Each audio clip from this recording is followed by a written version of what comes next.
Now that we've started a scorecard analysis, most of the time what you will do is probably accept all these defaults. Productivity is 100% for everybody. There's a limit of 4 hours of overtime per day for everybody.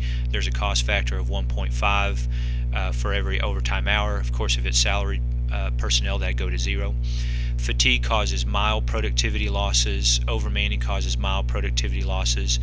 Both corrective actions are implemented where both people and hours are changed based on schedule and cost pressure.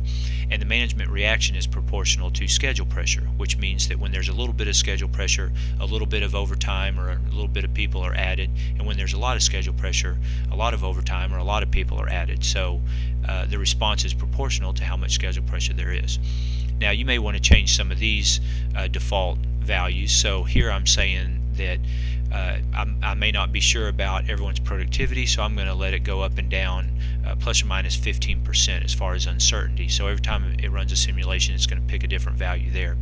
And the availability I may not be so sure on, so again I may put that plus or minus 15%. Or if I wanted to, for instance, it might be 15% greater but only 10% lower, and I may leave the wages the way it is, 10% higher, but it may never be lower.